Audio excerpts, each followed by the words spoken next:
Oceanography 74. Which of the following is or are correct interference or inference from isothermal map in the month of January? तो जनवरी के महीने में जो isothermal map है, isothermal map मतलब same temperature वाला map, वो कहाँ पे मतलब इंटरफेरेंस करता है जनवरी के महीने में. First, the isotherm deviate to the north over the ocean and to the south over the continent. Isotherm जो है वो नॉर्थ में डिविएट करता है ओशन के ऊपर और साउथ में चला जाता है वो कॉन्टिनेंट के ऊपर. Second, the presence of cold ocean current, gulf streams and North Atlantic drift make the North Atlantic colder and the isotherm bend towards the north. जो गल्फ स्ट्रीम और नॉर्थ एटलांटिक ड्रिफ्ट का जो cold ocean water present रहता है वो क्या करता है, नॉर्थ एटलांटिक ओशन को ठंडा बना देता है और आइसोथर्म जो है नॉर्थ की तरफ चला जाता है. Select the answer using the code given below. तो कोड को सिलेक्ट करो. A 1 only, B 2 only, C both 1 and 2, D neither 1 nor 2.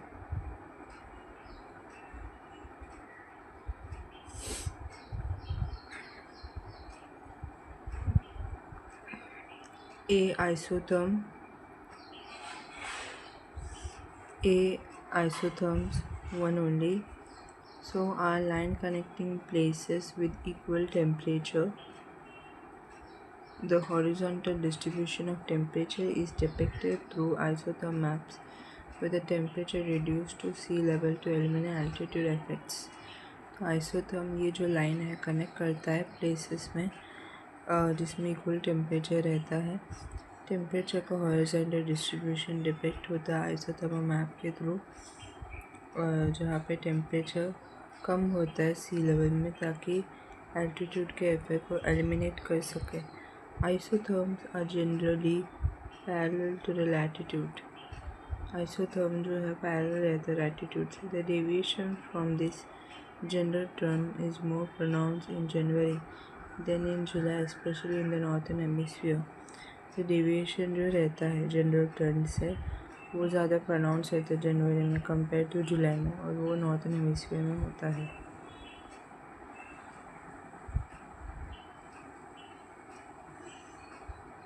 Statement 1 is correct. Statement 1 correct. In January, winter in the northern hemisphere, continents lose heat quickly because land has a lower heat capacity than water.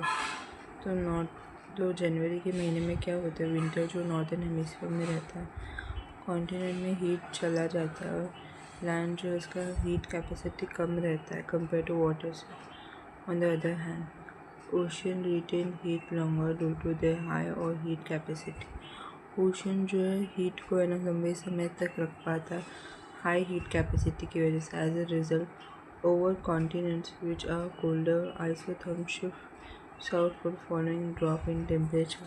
इसकी वजह से क्या होता है, continent के ऊपर जो ठंडा टेम्परेचर रहता है आइसोथर्म रहता है वो शिफ्ट होता है साउथ की तरफ जब टेम्परेचर ड्रॉप होता है. While ocean over ocean which are warmer, isotherms shift northward, reflecting the retained warmth. ये ओशन के ऊपर गर्म होता है तो आइसोथर्म जो शिफ्ट होता है नॉर्थ की तरफ, रिफ्लेक्ट करता है वार्म को. This pattern is clearly visible on isotherm map of the north Atlantic and Eurasian region. ये पैटर्न जो है विजिबल है नॉर्थ अटलांटिक और यूरेशियन रीजन का आइसोथर्म मैप से काफ़ी विजिबल है.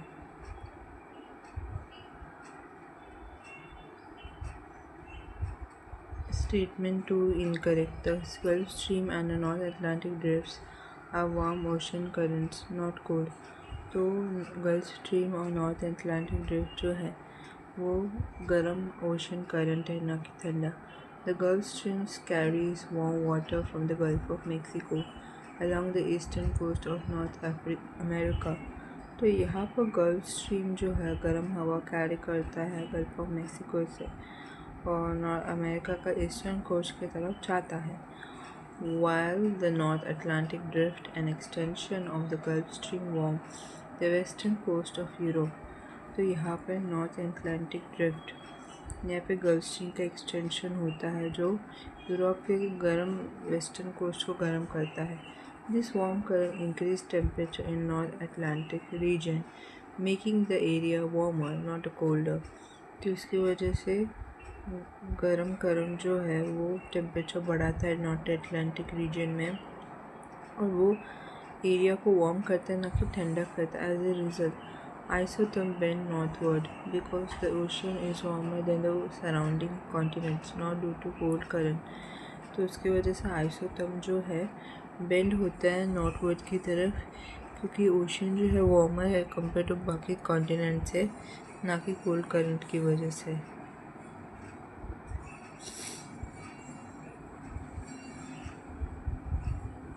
ये है आइसोथर्म जनवरी का महीने में। So correct answer is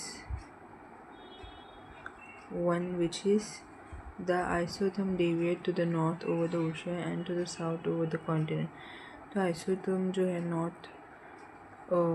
north पे डेविएट होता है ओशन के ऊपर और साउथ में डेविएट होता है कॉन्टिनेंट के ऊपर।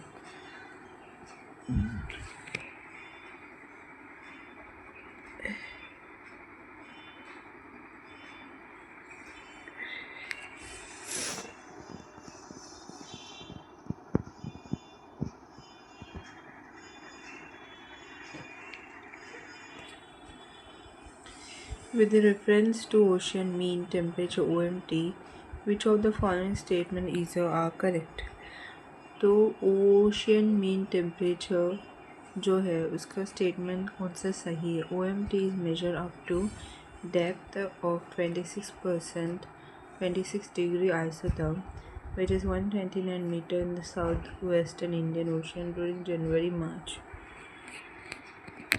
ओशन मीन टेम्परेचर जो है वो 26 डिग्री सेल्सियस तक मेजर होता है 129 metre south western India ocean में जनवरी और मार्च के महीने में।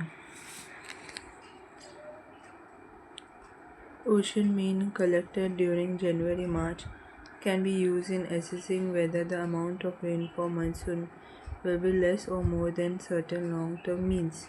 तो ओशन मीन टेम्परेचर जो है वो जनवरी से लेकर मार्च के महीने में कलेक्ट होता है एसेस करने के लिए फिर मानसून में जो रेनफॉल है वो कम या फिर ज़्यादा रहता है लॉन्ग टर्म के लिए।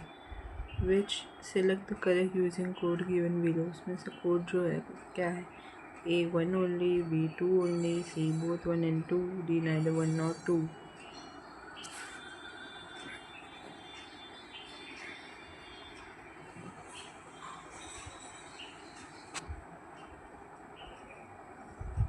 तो B is ocean mean temperature OMT represent thermal energy in the upper layer of the ocean। तो OMT जो है तो ओशन मीन टेम्परेचर रिप्रेजेंट करता है ओशन के अपर लेयर में थर्मल एनर्जी को रिप्रेजेंट करता है। It is measure up to the 26 degree isotherm which represent depth where water temperature is consistent 26 degree Celsius. तो ये जो है 26 डिग्री सेल्सियस आइसोथर्म तक मेजर होता है जो वाटर के डेप्थ को रिप्रेजेंट करता है और टेम्परेचर 26 डिग्री सेल्सियस में रहता है। Ocean mean temperature is a more reliable indicator than sea surface temperature SST for predicting the Indian monsoon rainfall as it reflects the ocean thermal energy more comprehensively। Ocean mean temperature बहुत ही reliable indicator है compare to sea surface temperature SST से जो product करते हैं Indian monsoon rainfall को और वो ओशन थर्मल एनर्जी को रिफ्लेक्ट करता है ज़्यादा comprehensively. Statement 1 is incorrect. Ocean mean temperature is measure up to 26 degree isotherm in the southwest Indian Ocean during January-March. The depth of 26 degrees Celsius. Isotherm is approximately 59 meter or 129 meter। Ocean mean temperature जो है 26 degree isotherm तक measure होता है India ocean के south west में जनवरी मार्च के महीने में 26 डिग्री सेल्सियस डेप्थ जो है आइसोथर्म का वो अप्रॉक्सीमेट 59% मीटर होता है, ना कि 129 मीटर। Statement 2 is correct. तो स्टेटमेंट 2 क्या बोलता है? Ocean mean temperature specially during the January March period pre-monsoon seasons has been found to be useful indicator for forecasting the Indian summer monsoon rainfall. Ocean mean temperature जो रहता है वो जनवरी मार्च महीने में होता है प्री मानसून सीजन में, और वो यूज़फुल इंडिकेटर रहता है Indian summer monsoon rainfall forecast करने में। Warmer ocean mean temperature in this period can suggest stronger monsoon and potentially higher rainfall, while cooler ocean mean temperature may indicate a weaker monsoon. Warmer ocean mean temperature जो रहता है period वो suggest करता है कि monsoon strong रहता है, potentially higher rainfall रहता है। ओशन मीन टेम्परेचर जो है वीक मानसून को इंडिकेट करता है। This because the ocean temperature influence the amount of moisture available for the monsoon wind, क्योंकि ओशन टेम्परेचर जो है वो मॉइस्चर जो प्रेजेंट है मानसून विंड में उसके ऊपर इन्फ्लुएंस करता है। Studies by the Indian Institute of Tropical Meteorology (IITM) and other scientific bodies have shown strong correlation between OMT and monsoon performance. तो Indian institute of tropical metrology IITM और बाकी सारे scientific institute ने दिखाया है कि OMT और monsoon performance के बीच में स्ट्रॉन्ग कोरिलेशन है, मतलब ओशन मीन टेम्परेचर और मानसून परफॉर्मेंस के बीच में स्ट्रॉन्ग रिलेशन है। तो आंसर इज बी। क्या है? 2 ओनली, मतलब ocean mean temperature collected during January-March can be used in assessing where the amount of rainfall monsoon will be less or more than certain long-term mean. Ocean mean temperature का data collect करते जनवरी मार्च में और उससे ये assess करते हैं कि कितना रेनफॉल जो रहेगा मानसून के टाइम में कम रहेगा या फिर ज़्यादा रहेगा लॉन्ग टर्म्स के लिए compare to long term mean के लिए।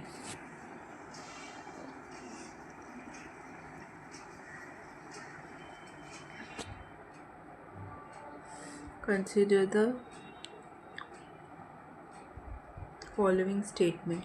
Most of the world coral reefs are in tropical water. ज़्यादातर दुनिया का सबसे ज़्यादा कोरल रीफ ट्रॉपिकल वाटर में मिलता है।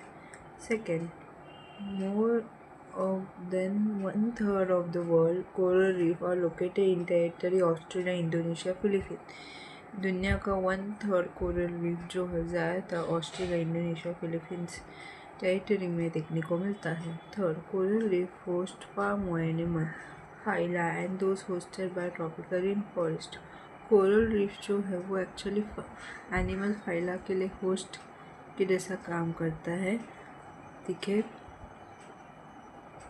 Compare to tropical rain forest से होस्टेड। मतलब कोरल रीफ को जो है ना एनिमल फाइला से कुछ फ़ायदा मिलता होगा, कुछ न्यूट्रिशन मिलता होगा, compare to tropical rain forest कुछ कोरल रीफ को फ़ायदा देता है, ठीक है। तो मतलब कहीं ना कहीं कोरल रीफ जो है उसका एनिमल फाइला के साथ कुछ रिलेशन है ताकि वो सर्वाइव कर सके। So which of the following given below about is are correct? में से कौन सा करेक्ट है? A12 only, B3 only, C13 and only, D12 and 3 only. The answer is D, statement 1 correct. Coral reef predominantly thrive in warm shallow water, typically between the tropical of Cancer, Capricorn, 30 degree north to 30 degree south latitude. Statement 1 correct है। इसमें क्या बोल रहा है कि coral reef जो है ज़्यादातर गर्म वार्म शैलो वाटर, मतलब डीप वाटर नहीं, शैलो वाटर, और टिपिकली ट्रॉपिक्स ऑफ कैंसर और कैप्रिकॉर्न 30 डिग्री नॉर्थ और 30 डिग्री साउथ लैटिट्यूड में देखने को मिलता है। This tropical region provide the ideal condition such as appropriate temperature, light and salinity for coral growths. तो ये ट्रॉपिकल रीजन जो है आइडियल कंडीशन देता है जो टेम्परेचर, लाइट और सैलिनिटी के लिए यूज़फुल है कोरल ग्रोथ के लिए। Warm temperature are essential for the symbiotic relation between coral polyps and algae, zooxanthellae, then that live within their tissues. तो वार्म वाटर टेम्परेचर जो है वो ज़रूरी है सिम्बायोटिक रिलेशन के लिए। कोरल पॉलिप्स और एल्गे के बीच में सिम्बायोटिक रिलेशन बनाता है, तो उसके लिए टेम्परेचर रहना ज़रूरी है। एल्गे जैसे कि ज़ूक्सांथेला, और ये जो है ना एल्गे जो है ना ज़ूक्सांथेला, वो टिश्यू के अंदर ही रहता है। तो एल्गे और कोरल के बीच में सिम्बायोटिक रिलेशन होता है। एल्गे और कोरल एक दूसरे को नरिश करते होंगे, एक दूसरे को हेल्प करते हैं सर्वाइवल के लिए। Statement 2 is correct. The Great Barrier Reef in Australia, along with the coral reef system in Indonesia and the Philippines, part of the Coral Triangle, collectively account for more than 1/3 of the world coral reefs. यहाँ पर great barrier reef जो है Australia में रहता है, coral reef system में, जो Indonesia और फिलीपींस में देखने को मिलता है, और ये कोरल ट्रायंगल का हिस्सा है। और दुनिया का 1/3 कोरल रीफ जो है वो इसी रीजन में देखने को मिलता है, इंडोनेशिया, फिलीपींस और ऑस्ट्रेलिया में। This region are globally renowned for their extensive diverse coral system. जो ग्रेट बैरियर रीफ जो है वो ज़्यादातर कोरल सिस्टम का एक्सटेंसिव डाइवर्स सिस्टम के लिए काफ़ी फेमस है great barrier reef. Statement 3 is correct. Coral reefs are among the most biodiverse ecosystem on Earth, hosting over 25,000 described species from 32 of the 33 known animal phyla, which is more than the number of animal phyla found in tropical rainforest. तो coral reef जो है ज़्यादातर biodiverse ecosystem है अर्थ में, जो 25,000 host करता है, describe करता है स्पीशीज़ को, और उसमें से 33 में से 32 एनिमल फाइला है, जो ज़्यादा है compare to rain forest animal के फाइला से।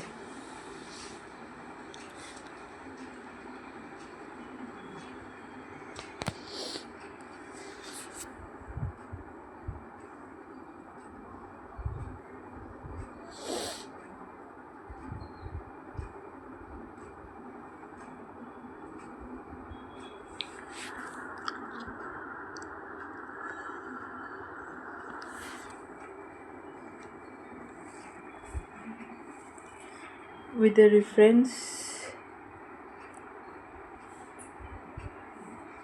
a reference to the Indian Ocean Dipole IOD mentioned in the news while forecasting Indian monsoon, which of the following statement is or are correct? तो Indian ocean dipole IOD जो है mention होता है news में जब भी Indian monsoon के बारे में फोरकास्ट होता है, तो इसमें से कौन सा स्टेटमेंट करेक्ट है? First, the IOD phenomena is characterized by difference in sea surface temperature between tropical western Indian Ocean and tropical eastern Pacific Ocean. IOD phenomena जो है वो कैरेक्टराइज होता है सी सरफेस टेम्परेचर का डिफरेंस जो ट्रॉपिकल वेस्टर्न इंडियन ओशन और tropical eastern Pacific ocean के बीच में होता है।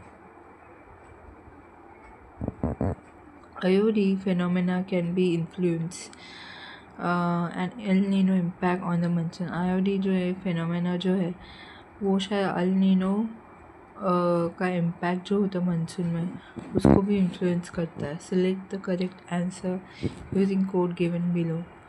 सो यहाँ पर क्या है? Statement 1 is incorrect. So I select the correct answer using the code given below. A 1 only, B 2 only, C both 1 and 2, D neither 1 nor 2.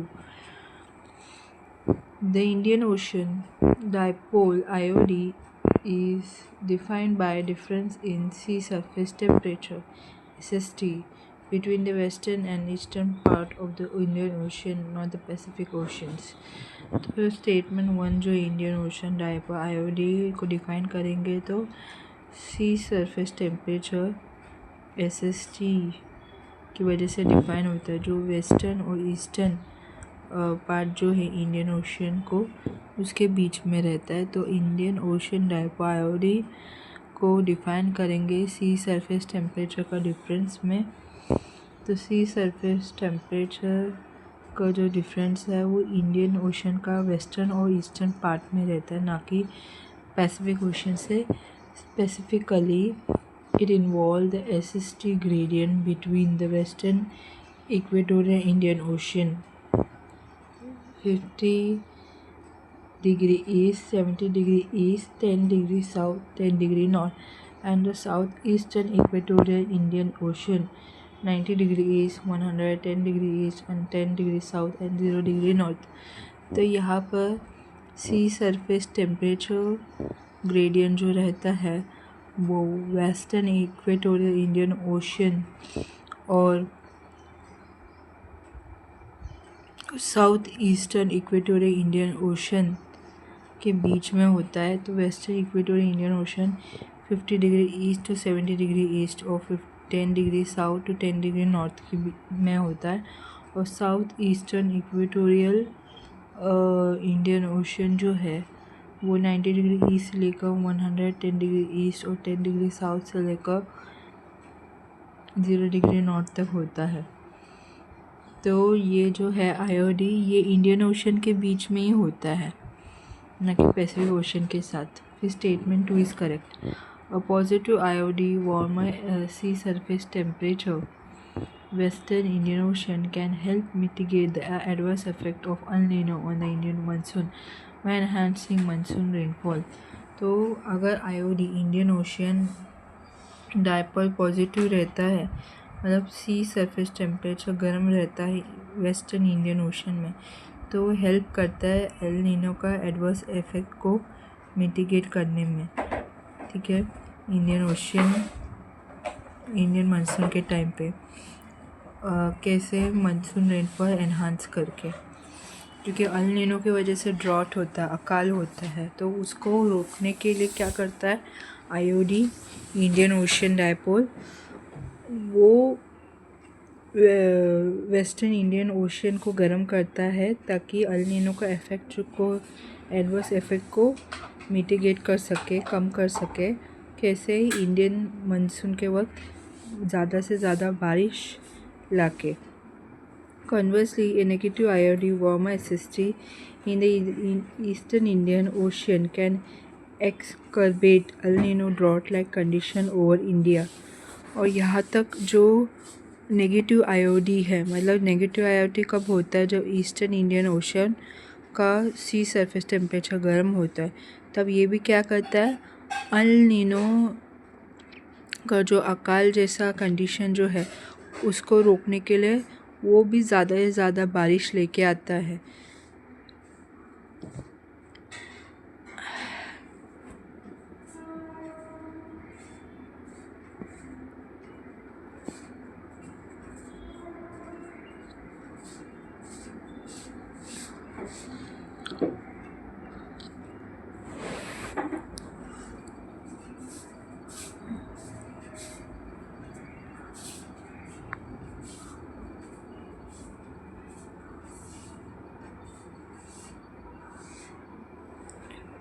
PW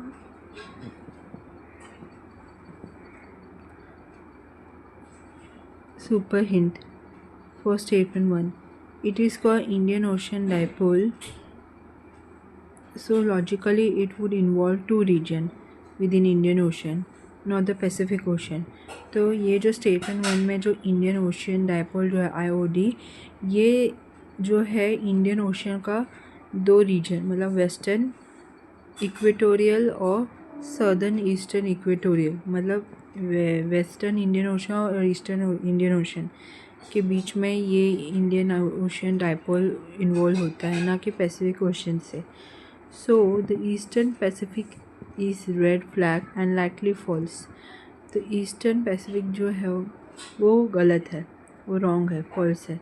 statement two phrase can influence is a way too general to be called false, statement two भी false ही है क्योंकि atmospheric phenomena are complex and related hence likely to. लेकिन statement two भी ना जो गलत हो सकता है क्योंकि एटमॉस्फेयर जो है वो अपने आप में कॉम्प्लेक्स है, ठीक है, लेकिन रिलेट कर सकते हैं कि आईओडी पॉजिटिव होता है तो वेस्टर्न इंडियन ओशन जो है वो अल नीनो का अकाल जैसे कंडीशन को असर नहीं करवाने के लिए ज़्यादा बारिश लेके आता है। और नेगेटिव आईओडी में मतलब ईस्टर्न ओशन जो है वो अल नीनो का ड्रॉट जैसे अकाल को निकालने के लिए ज़्यादा बारिश लेके आता है।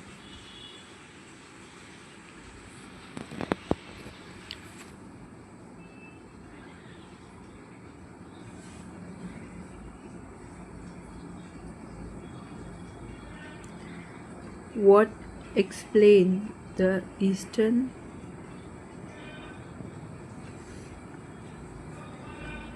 what explain the eastern flow of the equatorial countercurrent? A. The eastern coastal region. What explain the eastward flow of the equatorial countercurrent? The east rotation to its axis. अर्थ का रोटेशन एक्सिस पे, फिर converse of the two equatorial present current, C difference in the salinity of the earth, occurrence of the belt of calm near the equators.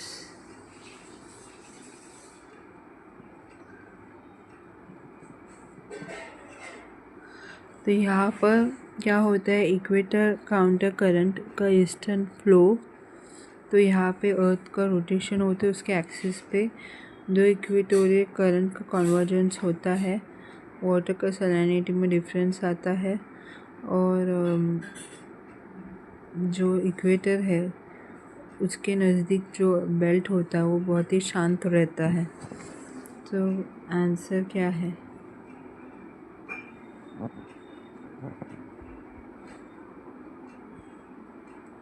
B, the equatorial, B convergence of the two equatorial current, दो equatorial current का convergence. The equatorial counter current CEC is an eastward flow current located between north equatorial current NEC and the southeastern current SEC in the ocean near the equators.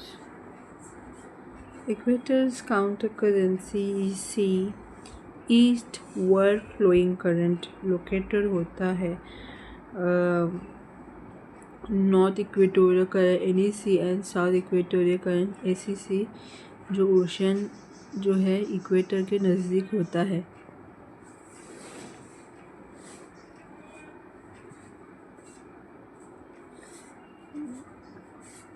तो equatorial counter current CEC जो है eastward flowing current located होता है north equatorial current NEC और south equatorial current SEC के बीच में, और वो ओशन में होता है इक्वेटर के नज़दीक। It is the most prominent in the Pacific and Indian ocean and helps redistribute heat across the equator, contributing to global climate regulation. तो ये जो है पैसिफिक और इंडियन ओशन बहुत ही प्रोमिनेंट है, हेल्प करता है हीट को रीडिस्ट्रीब्यूट करने में पूरे इक्वेटर में, और कंट्रीब्यूट करता है ग्लोबल क्लाइमेट रेगुलेशन को।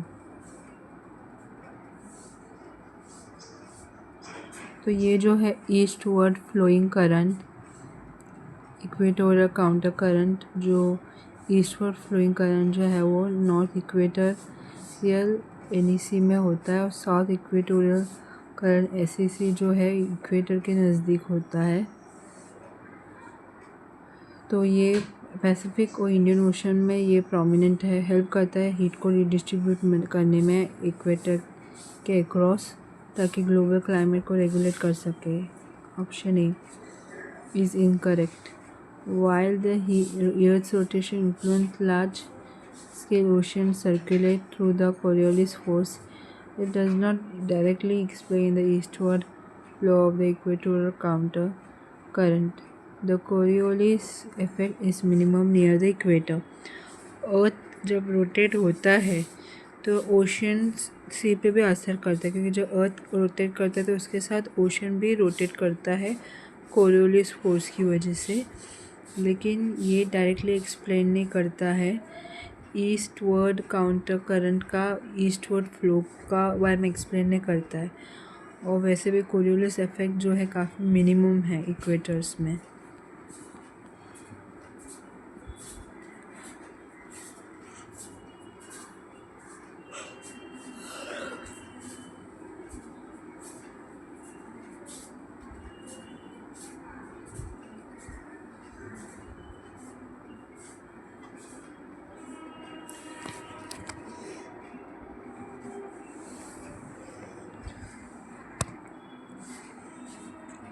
B is correct. The North Equatorial Current (NEC) and the South Equatorial Current (SEC) flow westward due to the trade wind. तो नॉर्थ इक्वेटोरियल करंट NEC और साउथ इक्वेटोरियल करंट SEC जो है westward की तरफ flow होता है trade wind की वजह से। As this current converge in the western part of the ocean, water piles up. तो ये जो करंट जो है कन्वर्ज होता है ओशन का वेस्टर्न पार्ट में, और पानी जो है पाइल अप होता है। Under the influence of gravity this pile up water flow eastward forming the equatorial counter current. ये जो है ग्रेविटी का इन्फ्लुएंस जो है वो वाटर फ्लो को पाइल अप करता है ईस्टवर्ड की तरफ और इक्वेटोरियल काउंटर करंट फॉर्म करता है।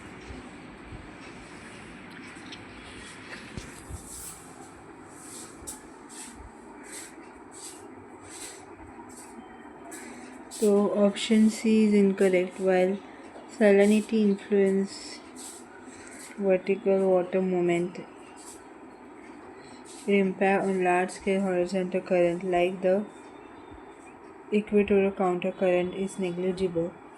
तो यहाँ पर सी जो है वो इनकरेक्ट है, क्योंकि सैलिनिटी जो है इन्फ्लुएंस करता है वर्टिकल वाटर मूवमेंट से, इम्पैक्ट करता है लार्ज स्केल हॉरिजॉन्टल करंट जैसे कि इक्वेटोरियल काउंटर करंट जो नेग्लिजिबल है।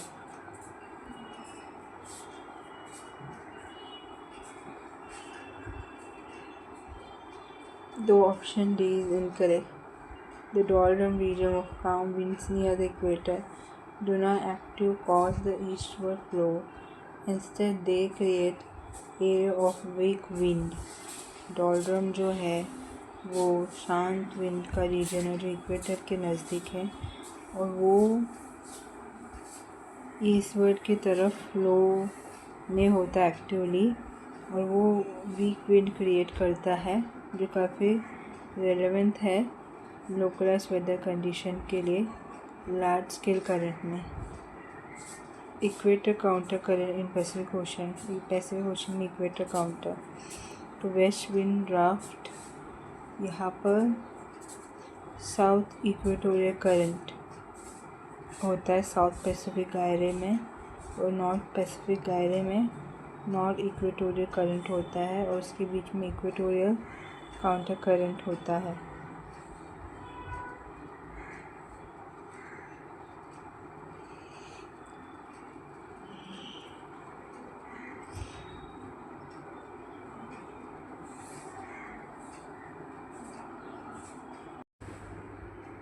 The tide occur in the ocean sea due to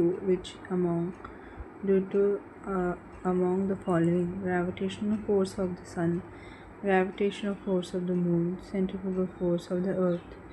Select the correct answer using the code given below. 1, 2, 3, 1 and 3 only 1, 2 and 3।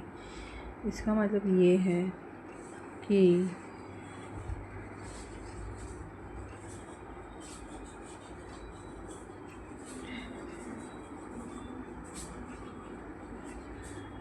Tide जो ocean में होता है, समुंदर में होता है, उसमें से कौन सा इवेंट होता है? ग्रेविटेशनल फोर्स होता है सन की वजह से, मून की वजह से ग्रेविटेशनल फोर्स होता है, अर्थ की वजह से सेंट्रीफ्यूगल फोर्स। किसकी वजह से ओशन और सी में टाइड होते हैं? सो करेक्ट आंसर क्या है? Select the correct answer using the code given below. A1 only, B2 and 3 only, and C is 1, 3, B1 and 3 only, and D is 1, 2 and 3. The correct answer is D, which is tides are periodic rise and fall of sea level driven by various forces acting upon earth water bodies. This force includes tide जो है ये सी level को बढ़ाता है, कम करता है, ये periodically होते रहता है, ठीक है।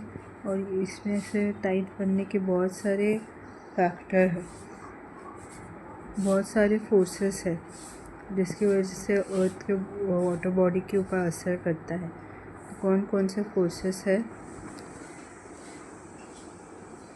कौन कौन से फोर्सेस है? डी 1, 2 एंड 3 क्या है? एक तो सन की वजह से ग्रेविटेशनल फोर्स होता है, मून की वजह से ग्रेविटेशनल फोर्स होता है, और अर्थ का सेंट्रीफ्यूगल फोर्स। तो कौन कौन से फोर्स जो है अर्थ का वाटर बॉडीज़ पे ऐसा असर करता है कि सी लेवल ऊपर जाता है फिर नीचे गिर जाता है? The sun gravitational pull play a secondary role in creating tide as it much further away from Earth compare to the moon. Sun जो है वो सेकेंडरी रोल निभाता है ग्रेविटेशनली टाइड को खींचने के लिए। वैसे भी सन जो है अर्थ से काफ़ी दूर है कंपेयर टू मून से, लेकिन अर्थ जो ग्रेविटेशनल फोर्स एक्सपीरियंस करता है वो सन की वजह से ही होता है, और सन की वजह से टाइड का भी सी लेवल टाइड भी ऊपर गिरता है, नीचे गिरता है, लेकिन वो मून से काफ़ी दूर है। However, this gravitational influence still contributes significantly to spring tide, higher than normal tide, when the sun, moon and earth are aligned, new moon and full moon phases. लेकिन ग्रेविटेशनल इन्फ्लुएंस जो है वो तो भी स्प्रिंग टाइड के time में बहुत ज़्यादा दिखता है, स्प्रिंग टाइड के टाइम पे ज़्यादा असर करता है। मतलब स्प्रिंग टाइड जो है नॉर्मल टाइड से भी बहुत बड़ा होता है, तो उसकी वजह से तो उसका रीज़न ये है कि सन, मून और अर्थ तीनों एक साथ एक ही फेज़ में अलाइन होते हैं, और उनका ग्रेविटेशनल फोर्स की वजह से न्यू मून आता है, फुल मून फेज़ आता है, और उसकी वजह से स्प्रिंग टाइड फॉर्म होता है। स्प्रिंग टाइड जो रहता है नॉर्मल टाइड से बहुत बड़ा वेव आता है, बहुत बड़ा टाइड आता है, और इसमें सन, मून और अर्थ इन तीनों का ग्रेविटेशनल फोर्स शामिल है स्प्रिंग टाइड के लिए। वो स्प्रिंग टाइड जो नॉर्मल टाइड से भी बड़ा वेव लेके आता है। नेक्स्ट है moon gravitational force. Moon gravitational force is a primary driver of tide. Moon जो है वो प्राइमरी रोल निभाता है अर्थ में हाई टाइड और लो टाइड लाने के लिए, और उसमें मून का ग्रेविटेशनल फोर्स का बहुत बड़ा कंट्रीब्यूशन है समुद्र में हाई टाइड लो टाइड लाने में। Due to its approximity to earth, the moon exert a stronger pull on earth ocean, causing the bulge of water that form high tide. तो अर्थ की प्रॉक्सिमिटी की वजह से मून जो है अर्थ को ओशन को खींचता है, पुल करता है, ठीक है, जिसकी वजह से वाटर में बल्ज फॉर्म होता है और वो हायर टाइड फॉर्म करता है, क्योंकि मून जो है अर्थ से काफ़ी नज़दीक है और वो अर्थ का वाटर को खींचता है, उसकी वजह से हाई टाइड फॉर्म होता है। The gravitational pull of the moon is nearly 2.5 time more effective than that of sun, is causing tide due to its closer proximity. अब मून जो है अर्थ से ज़्यादा नज़दीक है कंपेयर टू सन से, मून का ग्रेविटेशनल फोर्स की वजह से ही अर्थ में हाई टाइड लो टाइड का असर पड़ता है। 2.5 ज़्यादा ग्रेविटेशनल फोर्स जो है मून का वो अर्थ एक्सपीरियंस करता है कंपेयर टू सन से। तो ये अर्थ में जो हाई टाइड लो टाइड आता है वो ज़्यादातर मून का ग्रेविटेशनल फोर्स की वजह से एक्सपीरियंस करता है, ठीक है, कंपेयर टू सन से 2.5 टाइम ज़्यादा एक्सपीरियंस करता है मून का ग्रेविटेशनल पुल। फिर नेक्स्ट थर्ड है earth moon system rotate around a common centre of the mass creating a centrifugal force that act opposite to the moon gravitational pull. Earth moon system rotate करता है मास का common centre में जो centrifugal force रहता है और वो moon का ग्रेविटेशनल पुल से ऑपोजिट रहता है। This force also contributes to the formation of tides on the side of the earth opposite the moon, leading the higher tide there.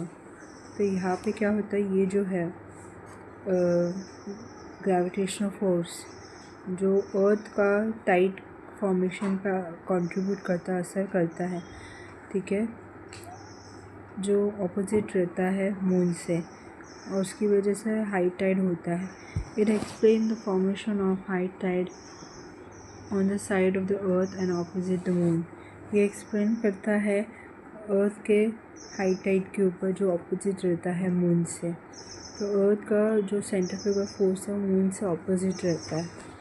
तो यहाँ पे तीनों फोर्स आता है।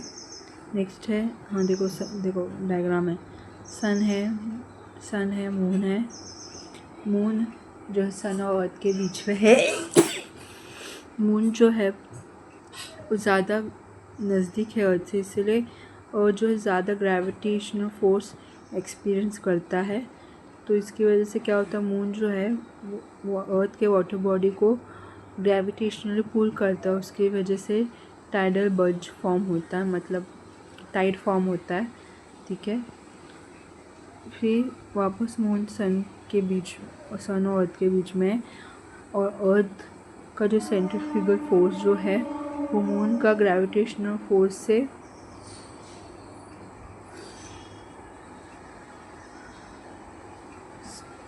अर्थ का जो सेंट्रीफ्यूगल फोर्स है जिसकी वजह से अर्थ जो है एक्सिस में घूमता है, वो सेंट्रीफ्यूगल फोर्स मून का ग्रेविटेशन फोर्स से ऑपोजिट डायरेक्शन में जाता है। तो उसकी वजह से अर्थ को सेंट्रीफ्यूगल फोर्स की वजह से भी हाई टाइड फॉर्म होता है। Now gravitational and centrifugal forces to resultant tidal bulges moon sun. Moon जो है वापस अर्थ और सन के बीच में, अभी मून का भी ग्रेविटेशनल फोर्स उतना ही रहता है जितना अर्थ का ग्रेविटेशनल फोर्स रहता है। उसकी वजह से दो टाइडल बल्ज फॉर्म होता है।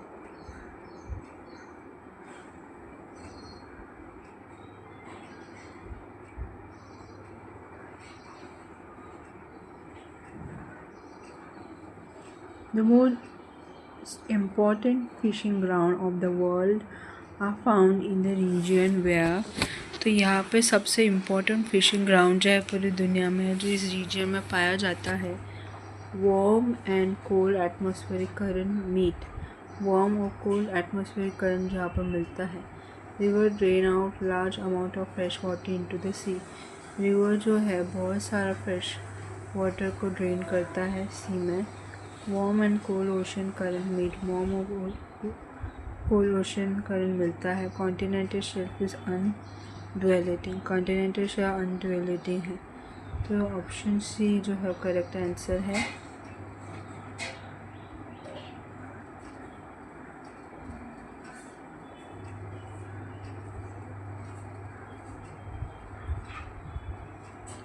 C option C is correct. Region where warm and cold ocean current meet are highly productive fishing ground due to। तो रीजन जहाँ पे वार्म और कोल्ड ओशियन करंट मिलता है वो हाईली प्रोडक्टिव रहता है फिशिंग ग्राउंड की वजह से। तो वार्म और कोल्ड ओशियन करंट मिलता है, वार्म और कोल्ड ओशियन करंट मिलता है। तो जहाँ पे वार्म और कोल्ड ओशियन करंट मिलता है उधर वो जगह जो है अच्छा फिश, बहुत ज़्यादा फिश फॉर्म होता है। तो यहाँ पर प्लैंकटन ग्रोथ।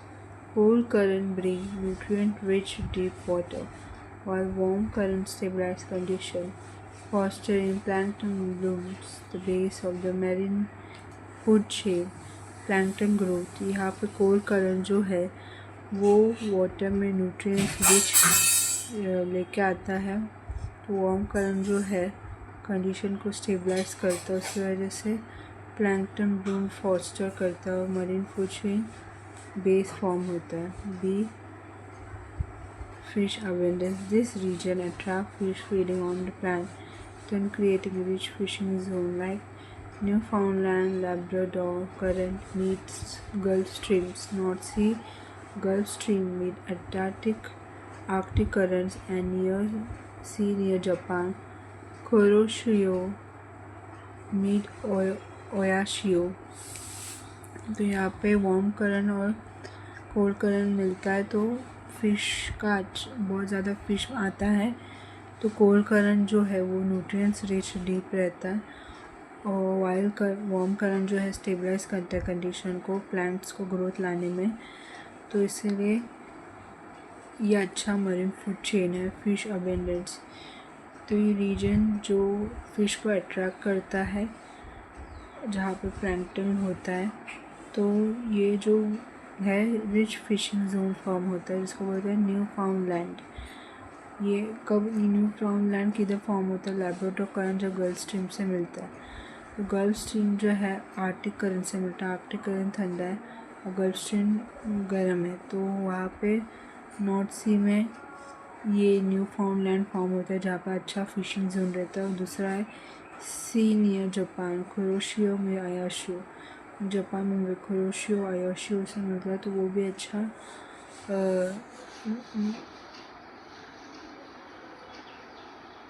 अच्छा फिश का जोन फॉर्म होता है।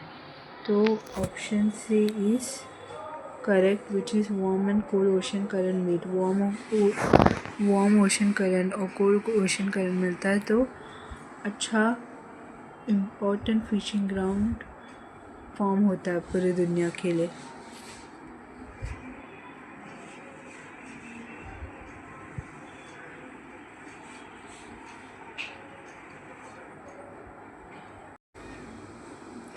Consider the following. Consider the following factor. First, rotation of the earth. Second, air pressure and winds. Third, density of ocean water for revolution of the earth. Which of the following factor influence the ocean current? 1 and 2 only. B 1, 2 and 3. C 1 and 4. D 2, 3 and 4. तो यहाँ पे factor जो है अर्थ का rotation, air pressure, wind, ocean water का density, अर्थ का revolution, कौन सा फैक्टर जो है ओशन करंट के ऊपर इन्फ्लुएंस करता है? The correct answer is B, which is 1, 2 and 3।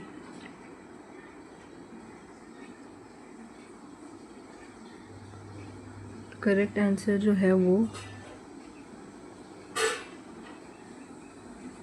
1, 2 and 3 है। B, the earth,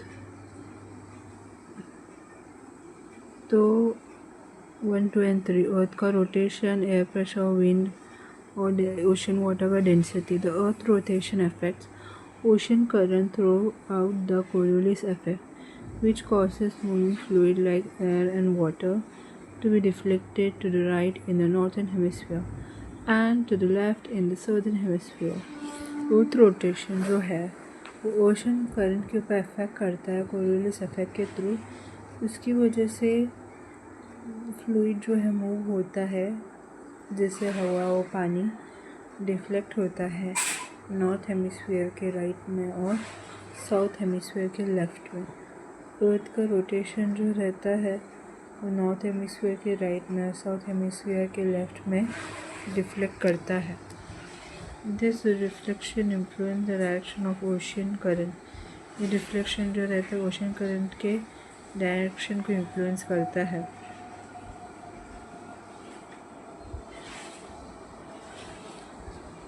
Option 2 is correct.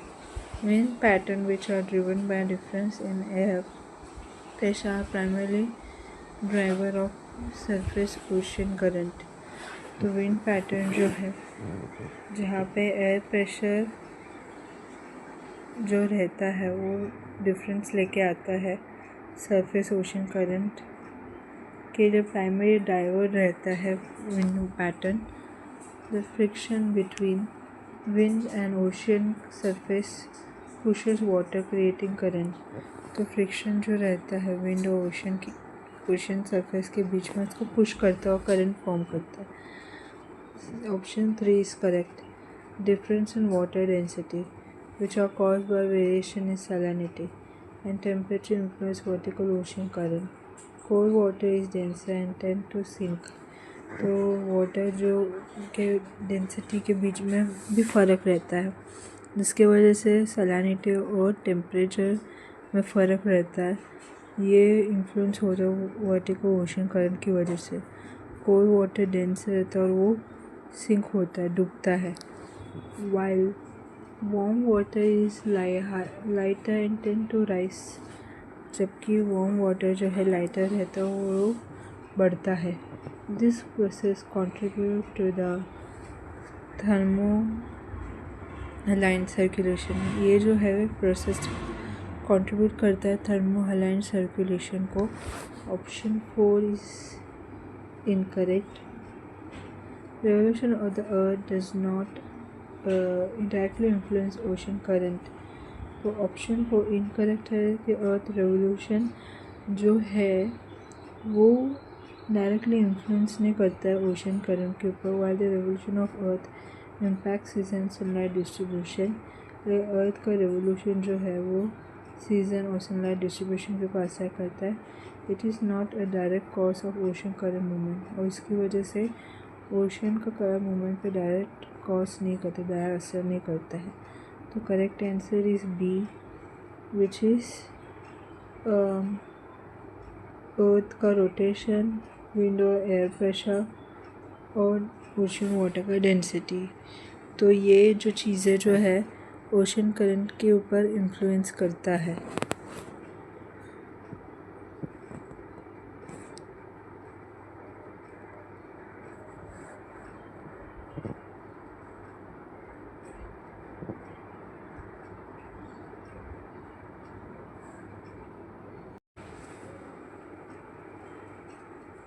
The acidification of ocean is increasing. Why this phenomena of cause of concern? Ocean का acidification बढ़ता है तो इसका concern इतना क्यों है? The growth and the survival of calcareous phytoplankton will be adversely affected. जो calcareous phytoplankton पर सर्वाइवल ग्रोथ जो है उसके बहुत असर पड़ता है. The growth and survival of coral reef will be adversely affected. जो कोरल रीफ का ग्रोथ और सर्वाइवल जो है वो एडवर्सली अफेक्ट करता है.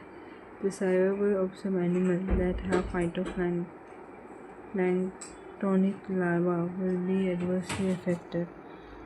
जो कुछ एनिमल का जो सर्वाइवल जो है फाइटोप्लैंक्टोनिक लार्वा वो एडवर्सली अफेक्ट करता है. The cloud seeding and formation of cloud will be adversely affected.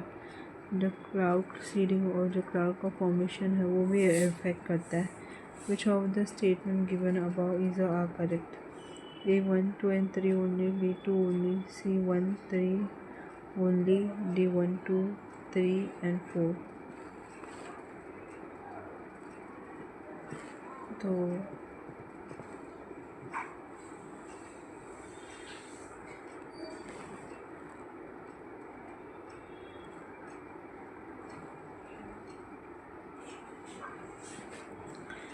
statement 1 is correct. Ocean acidification reduces the ability of calcareous phytoplankton such as coccolithospores to form their calcium carbonate shells. तो statement 1 correct है. यहाँ पर ocean acidification जो है वो कैल्शियस phytoplankton की ability को reduce करता है, जैसे कॉकोलिथोफोरस जो कैल्शियम कार्बोनेट शेल फॉर्म करता है. As the ocean become more acidic the process of calcification is impaired, adversely affecting their growth and survival. Ocean जो है ज़्यादा एसिडिक होता है और कैल्सिफिकेशन प्रोसेस जो इम्पेयर होता है एडवर्सली अफेक्ट करता है ग्रोथ और सर्वाइवल में. Statement 2 is correct. Coral reef rely on the ability of coral polyp to produce calcium carbonate skeletons. तो यहाँ पर स्टेटमेंट 2 करेक्ट है. कोरल रीफ जो होता है वो कोरल पॉलिप का एबिलिटी पे रिलाई करता है, वो कैल्शियम कार्बन स्केलेटन फॉर्म करता है। As ocean acidity increases, it becomes more difficult for coral to build and maintain their skeleton. Ocean acidity बढ़ता है तो कोरल के लिए डिफ़िकल्ट हो जाता है बिल्ड करना और उसका स्केलेटन को मेंटेन करना मुश्किल हो जाता है।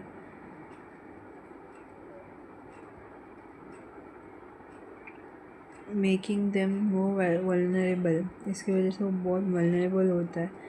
This is only threaten coral themselves और also ecosystem that depend on them. तो कोरल के लिए तो खतरा है ही, और यहाँ पे इकोसिस्टम के लिए बहुत बड़ा खतरा है।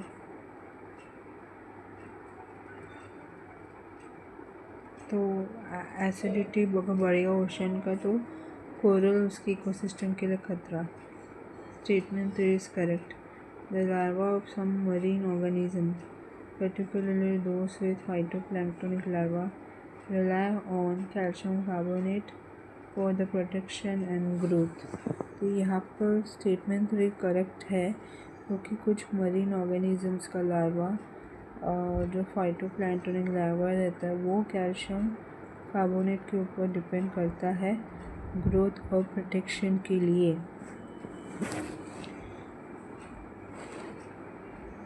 As the ocean becomes more acidic, these organisms may face difficulty in developing their shell, which could disrupt marine food web. तो ओशन जो है एसिडिक होता है और ऑर्गेनिज्म जो है डिफ़िकल्टी फेस करता है शेल को डेवलपमेंट करने में, जो मरीन फूड वेब को डिसरप्ट करता है।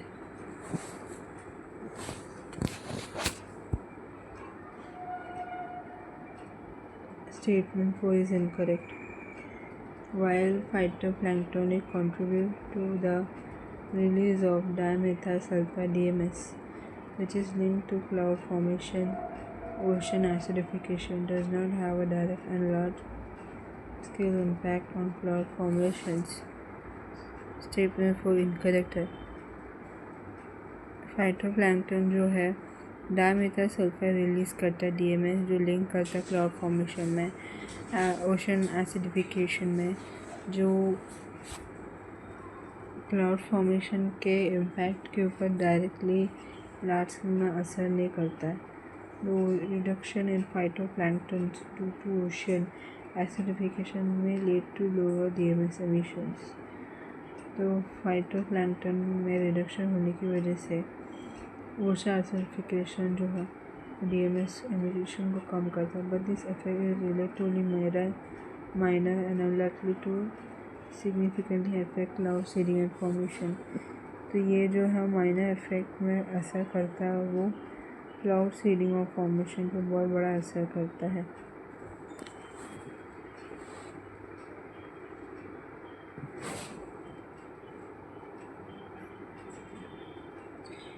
PWIS super hint. Statement 1. Calcareous sound like calcium. We are told acidification is happening.